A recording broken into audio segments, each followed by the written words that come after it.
நடுவீதியில் துப்பாக்கி முனையில் கைது செய்யப்பட்ட நபர் வீதியில் அதிர்ச்சியுடன் பார்த்து கொண்டிருந்த மக்கள் தப்பியோட முயன்றதால் வந்த நிலை. 20 கிலோமீட்டர் தூரத்தில் நிலை கொண்டுள்ள தாளமுக்கம் கிழக்கில் பெரும் அழிவுகள். நாட்டின் வானிலையில் ஏற்படவுள்ள பாரிய மாற்றம் அடுத்த பேரிடி செய்தி. 2 நாள் போராட்டத்தின் பின் பாவியிலிருந்து மேலே தூக்கப்பட்ட விமானம் கொண்டுவரப்பட்ட அதி உயர் திறன் கொண்ட பாரம் தூக்கிகள் சேற்றுக்குள் புதைந்த ரோதைகள். ஏராவூர் மீரா கேணியில் புலிகளின் ஆயுதங்கள் களமிறங்கிய மீட்புப் படை உள்ளே காத்திருந்த பெரும் ஏமாற்றம். கிளிநொச்சி மாவட்டத்தில் கடும் மழை ஆபத்தை எண்ணி கடும் பீதியில் மக்கள் உடைப்பெடுக்கும் நிலையில் குளங்கள். மன்னார் கடற்கரை ஓரங்களில் கடும் பதற்றம் உள்வாங்கப்படும் கடல் நீர் கடும் பீதியில் மீனவர்கள். வாகனம் வாங்கவிருப்போருக்கு வெளியான முக்கிய அறிவிப்பு கட்டாயமாக்கப்படும் நடைமுறை. கடலை விட்டு வெளியேறி வரும் மூதூர் மீனவர்கள் பேய் போல அடிக்கும் கடல் அலைகள். கடத்தப்பட்ட 30 லட்சம் ரூபாய் பெறுமதியான மரக்குற்றிகள் துரத்திச் சென்று துப்பாக்கி காட்டி வாகனத்தை நிறுத்திய போலீசார். யாழில் சம்பவம். கடல் சீற்றம் காரணமாக திருகோணமலை கரையோர மீனவர்கள் பாதிப்பு வெளியானது முழு விவரம். யாழில் இரவில் நேர்ந்த கோர விபத்து 6 படுகாயம் தீவிர சிகிச்சை பிரிவில் ஒருவர். வெட்டப்பட்டது முகத்துவாரம் கீழ்நில மக்களுக்கு ஆபத்து. தென்னிலங்கையில் பெரும் குற்றச்செயல்களை செய்த நபரொருவர் வீதியில் கைது செய்யப்பட்டுள்ள சம்பவம் வைரலாகியுள்ளது. விசேட அதிரடி படையினருக்கு கிடைத்த தகவலின் பிரகாரம் குறித்த நபர் கைது செய்யப்பட்டுள்ளார். கார் ஒன்றில் பயணம் செய்து கொண்டிருந்த குறித்த நபர் திடீரென்று அதிரடிப்படையால் வீதியில் சுற்றி வளைக்கப்பட்ட நிலையில் தப்பிச் செல்ல முயன்ற நிலையில் துப்பாக்கி முனையில் கைது செய்யப்பட்டுள்ளார்.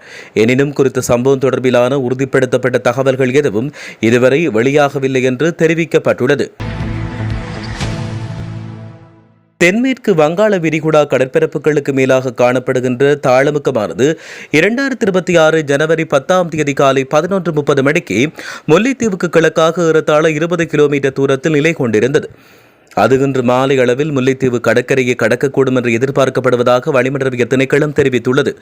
இந்த தொகுதி நாளை அளவில் ஒரு குறைந்த அழுத்த பிரதேசமாக வலுவிழக்கக்கூடிய சாத்தியம் காணப்படுகின்றது. அதற்கிணங்க நாட்டின் வானிலையில் இந்த தொகுதியின் தாக்கம் நாளை அளவில் படிப்படியாக குறைவடையும் என்று எதிர்பார்க்கப்படுகிறது. வடக்கு வடமத்திய ஊவா மற்றும் கிழக்கு மாகாணங்களில் அவ்வப்போது மழையோ அல்லது இடியுடன் கூடிய மழையோ பெய்யக்கூடிய சாத்தியம் காணப்படுகிறது. வடமேல் மற்றும் மத்திய மாகாணங்களில் பல தடவைகள் மழை பெய்யக்கூடும் என்று எதிர்பார்க்கப்படுகிறது. நாட்டின் ஏனைய பிரதேசங்களின் பல இடங்களில் மாலையில் அல்லது இரவில் மழையோ அல்லது இடியுடன் கூடிய மழையோ பெய்யக்கூடிய சாத்தியம் காணப்படுகின்றது.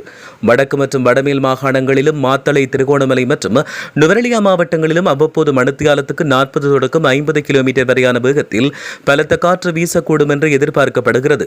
இடியுடன் கூடிய மழை பெய்யும் போது அந்த பிரதேசங்களில் தற்காலிகமாக வீசக்கூடிய பலத்த காற்று மற்றும் மின்னல் தாக்கத்தால் ஏற்படுகின்ற பாதிப்புகளை குறைத்துக் கொள்ள தேவையான முன்னெச்சரிக்கை நடவடிக்கைகளை எடுத்துக் கொள்ளுமாறும் பொதுமக்கள் அறிவுறுத்தப்பட்டுள்ளனர். நுவரெலியா கிரகரிபாவியில் விபத்துக்குள்ளாகிய நீர் விமானம் பல்வேறு சிரமத்துக்கு மத்தியில் 2வது நாளான வெள்ளிக்கிழமை மீட்கப்பட்டுள்ளது. இலங்கை விமானப்படைக்கு சொந்தமான அதிஉயர் தொழில்நுட்பம் கூடிய பாரம் தூக்கி வாகனங்கள் மூலம் கரைக்கு இழுத்து தூக்கி எடுக்கப்பட்டது. எனினும் மீட்புப் பணியின் போது விபத்து ஏற்பட்ட சந்தர்ப்பத்திலும் குறித்த விமானம் கடுமையான சேதம் ஏற்பட்டுள்ளதாக தெரிவிக்கப்படுகிறது. சிவில் விமான போக்குவரத்து ஆணையம் அதிகாரிகள் மேற்கொண்ட பரிசோதனையின் பின்னர் நுவரெலியா போலீஸ், உயிர் காப்பாளர்கள், விமானப்படை அதிகாரிகள், ராணுவ அதிகாரிகள் மற்றும் கிரகரிபா படகு சவாரி வீரர்கள் ஆகியோர் இணைந்து வாவியில் விபத்துக்கு உள்ளாகியுள்ள விமானத்தை பல்வேறு சிரமத்துக்கு மத்தியில் மீட்டுள்ளதாக தெரிவிக்கப்படுகிறது. நுவரெலியாவில் தற்போது நிலவி வருகின்ற பனி மற்றும் மோசமான வானிலை காரணமாகவும் கிரகரிபாவியில் சேறும் சகதியும் தேங்கியுள்ளதால் மீட்பு பணியை மேற்கொள்வதில் சற்று தாமதம் ஏற்பட்டது. விமானம் விபத்துக்குள்ளானதற்கான உரிய காரணம் இதுவரை தெரிய வரவில்லை என்றும் இது பற்றி விசாரணை செய்ய தனிப்பட்ட குழு ஒன்று நியமிக்கப்பட்டுள்ளதாக தெரிவிக்கப்பட்டுள்ளது. நுவரெலியா கிரகரிபாவியில் நீர் விமானம் ஒன்று புதன்கிழமை 7ஆம் தேதி பிற்பகல் 12:30 மணிகளவில் தரையிறங்கும் போது விபத்துக்குள்ளானது. இந்த விமானத்தில் அதில் இருந்து 2 விமானிகள் காயமடைந்த நிலையில் நுவரெலியா மாவட்ட பொது வைத்தியசாலையில் அனுமதிக்கப்பட்டுள்ளதாக தெரிவிக்கப்படுகிறது. ஏராவூர் போலீஸ் பிரிவில் உள்ள மீராக்கேணி தனியார் காணியொன்றில் ஆயுதங்களை தேடி இன்றைய தினம் போலீசார் விசேட அதிரடிப்படையினர் இணைந்து நிலத்தை தோண்டும் நடவடிக்கையை முன்னெடுத்த நிலையில் எந்த பொருட்களையும் மீட்கவில்லை என்று ஏராவூர் போலீசார் தெரிவித்தனர். ராணுவ புலனாய்வு பிரிவுக்கு கிடைத்த தகவல் ஒன்றின் அடிப்படையில் கைவிடப்பட்ட தனியார் காணியொன்றில் ஆயுதங்களை புதைத்து வைத்திருந்ததாக அதை தோண்டி சோதனை செய்வதற்காக ஏறாவூர் நீதவான் நீதிமன்றில் போலீசார் அனுமதியினை பெற்றுக் கொண்டனர். இதையடுத்து குறித்த காணிகள் அடையாளமிடப்பட்ட நிலத்தை இன்று காலை 9 மணிக்கு ஏறாவூர் போலீஸ் நிலைய பொறுப்பதிகாரி தலைமையில் கிராம உத்தியோகத்தர்கள் உள்ளிட்ட தொடர்புடைய திணைக்கள அதிகாரிகள் முன்னிலையில் பெக்கோ இயந்திரம் கொண்டு போலீசார் விசேட அதிரடிப்படையுடன் இணைந்து தோண்டி சோதனை மேற்கொண்டனர். இந்த சோதனையில் எந்தவிதமான ஆயுதங்களோ பொருட்களோ மீட்கப்படாத நிலையில் தோண்டிய நிலத்தை மீண்டும் மண் போட்டு மூடியுள்ளதாக தெரிவிக்கப்பட்டுள்ளது. கிளிநொச்சி மாவட்டத்தில் மழையுடனான காலநிலை நிலவி வருகிறது. மாவட்டத்தின் மிக பெரும் குளமான இரணிமடு குளம் அதன் முழு கொள்ளளவை எட்டியுள்ளது. மாவட்டத்தின் ஏனைய குளங்களான கனகாம்பிய குளம், கல்மடு குளம் என்பன வான் பாய்ந்து வருகிறது. கிளிநொச்சி ஊடாக வட்டக்கச்சி செல்கின்ற வீதியின் விவசாய பண்ணைக்கரையில் பனைமரம் மின்சார வயரில் வீழ்ந்து காணப்படுகிறது.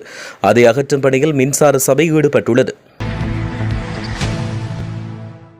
தற்போது நிலவுகின்ற சீரற்ற காலநிலை காரணமாக மன்னார் மாவட்டத்தில் உள்ள கரையோர பகுதிகளில் கடல் நீர் உட்புகுந்துள்ளது. எனினும் எவ்வித பாதிப்பும் ஏற்படவில்லை என்று தெரிவிக்கப்பட்டுள்ளது.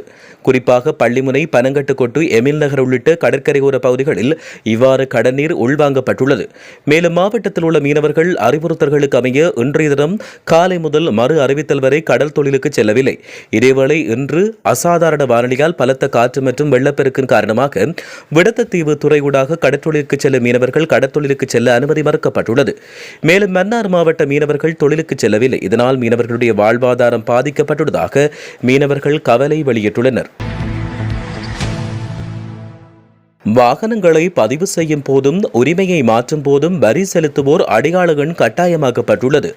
அதன்படி வாகனங்களை பதிவு செய்து உரிமையை மாற்றும் போது வரி செலுத்துவோர் அடையாள எண்ணை மோட்டார் போக்குவரத்து திணைக்களத்தின் புதிய பதிவு தரவுத்தளம் மற்றும் உரிமை பரிமாற்ற தரவுத்தளத்தில் உள்ளிடுவது கட்டாயமாக்கப்பட்டுள்ளது.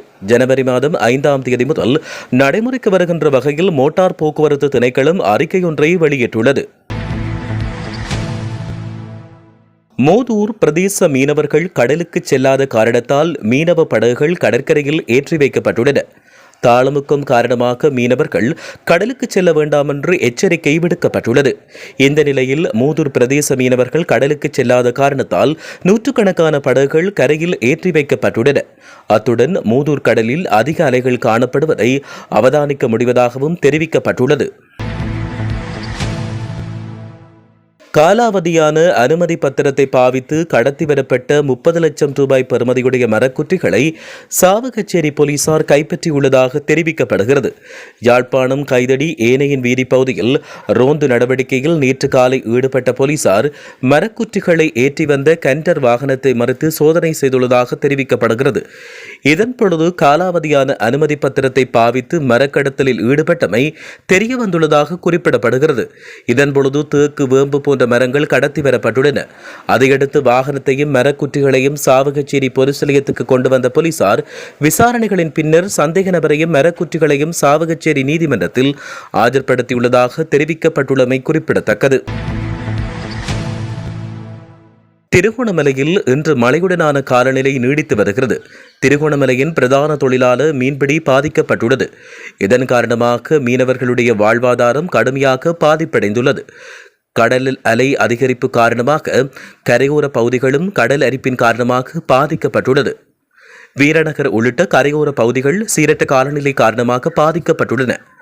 இதனால் திருகோணமலை கரையோர மீனவர்கள் தங்களின் படகுகளை பாதுகாக்க தரைக்கு மேல் பாதுகாப்பாக வைத்துள்ளதாக தெரிவிக்கப்படுகிறது. இதனால் மீனவர்களின் வாழ்வாதாரம் முற்றுமுழுதாக பாதிக்கப்பட்டுள்ளது.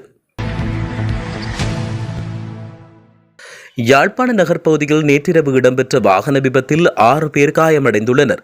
யாழ்ப்பாணம் கஸ்தூரியார் வீதி மற்றும் பெரியகடை வீதி இணையும் சந்தையில் வேன் ஒன்றும் மோட்டார் சைக்கிள் ஒன்றும் மோதி விபத்துக்குள்ளானது. இந்த விபத்தில் வேனில் பயணித்த 4 பேரும் மோட்டார் சைக்கிளில் பயணித்த 2 மொத்தம் 6 பேர் காயமடைந்து யாழ்ப்பாண போதனா வைத்தியசாலையில் அனுமதிக்கப்பட்டுள்ளனர். அவர்களில் ஒருவர் படுகாயமடைந்துள்ள நிலையில் தீவிர சிகிச்சை பிரிவில் அனுமதிக்கப்பட்டு தொடர்ச்சியாக சிகிச்சை பெற்று வருவதாக தெரிவிக்கப்படுகிறது. மேலும் விபத்து சம்பவம் தொடர்பாக யாழ்ப்பாண போலீசார் மேலதிக விசாரணைகளை முன்னெடுத்து வருவதாக தெரிவிக்கப்பட்டுள்ளது. மட்டக்களப்பு மாவட்டம் மண்முனை தென்னெருவில் பற்று பிரதேச சபைக்குட்பட்ட களுவாஞ்சிக்குடி முகத்துவாரம் இன்று பிற்பகல் வெட்டப்பட்டுள்ளதாக தெரிவிக்கப்பட்டுள்ளது. அந்த பகுதி பொதுமக்களின் கோரிக்கைகளுக்கு அமைய மண்முனை தென்னெருவில் பற்று பிரதேச சபையின் தவிசாளர் மேகசுந்தரம் வினோராஜ் முன்னின்று இந்த முகத்துவாரத்தை வெட்டியுள்ளதாக தெரிவிக்கப்பட்டுள்ளது. மண்முனை தென்னெருவில் பற்று பிரதேச சபையில் ஏசிபி இயந்திரம் மூலம் முகத்துவாரம் வெட்டப்பட்டு நீர் வழிந்தோட செய்யப்பட்டுள்ளதாக அங்கிருந்து கிடைக்கும் தகவல்கள் தெரிவிக்கின்றன. மேலும் இந்த முகத்துவாரம் வெட்டப்பட்டதன் மூலம் களுவாஞ்சிக்குடி, ஒந்தாச்சிமடம், கழுதாவளை போன்ற பல கிராமங்களில் கரையோர பகுதிகளில் தேங்கியிருக்கும் வெள்ள நீர் இதனூடாக வழிந்தோடுவதாக தவிசாளர் இதன்போது தெரிவித்துள்ளார். நடுவீதியில் துப்பாக்கி முனையில் கைது செய்யப்பட்ட நபர் வீதியில் அதிர்ச்சியுடன் பார்த்து கொண்டிருந்த மக்கள் தப்பியோட முயன்றதால் வந்த நிலை. 20 கிலோமீட்டர் தூரத்தில் நிலை கொண்டுள்ள தாளமுக்கம். கிழக்கில் பெரும் அழிவுகள். நாட்டின் வானிலையில் ஏற்படவுள்ள பாரிய மாற்றம். அடுத்த பேரிடி செய்தி. 2 நாள் போராட்டத்தின் பின் பாவியிலிருந்து மேலே தூக்கப்பட்ட விமானம். கொண்டுவரப்பட்ட அதி உயர் திறன் கொண்ட பாரம் தூக்கிகள். சேற்றுக்குள் புதைந்த ரோதைகள். ஏராவூர் மீரா கேணியில் புலிகளின் ஆயுதங்கள். களமிறங்கிய மீட்புப் படை. உள்ளே காத்திருந்த பெரும் ஏமாற்றம். கிளிநொச்சி மாவட்டத்தில் கடும் மழை. ஆபத்தை எண்ணி கடும் பீதியில் மக்கள். உடைப்பெடுக்கும் நிலையில் குளங்கள். மன்னார் கடற்கரை ஓரங்களில் கடும் பதற்றம். உள்வாங்கப்படும் கடல் நீர். கடும் பீதியில் மீனவர்கள். வாகனம் வாங்கவிருப்போருக்கு வெளியான முக்கிய அறிவிப்பு. கட்டாயமாக்கப்படும் நடைமுறை. கடலை விட்டு வெளியேறி வரும் மூதூர் மீனவர்கள். பேய் போல அடிக்கும் கடல் அலைகள். கடத்தப்பட்ட 30 லட்சம் ரூபாய் பெறுமதியான மரக்குற்றிகள். துரத்திச் சென்று துப்பாக்கி காட்டி வாகனத்தை நிறுத்திய போலீசார். யாழில் சம்பவம். கடல் சீற்றம் காரணமாக திருகோணமலை கரையோர மீனவர்கள் பாதிப்பு. வெளியானது முழு விவரம். யாழில் இரவில் நேர்ந்த கோர விபத்து. 6 படுகாயம். தீவிர சிகிச்சை பிரிவில் ஒருவர். வெட்டப்பட்டது முகத்துவாரம். கீழ்நில மக்களுக்கு ஆபத்து.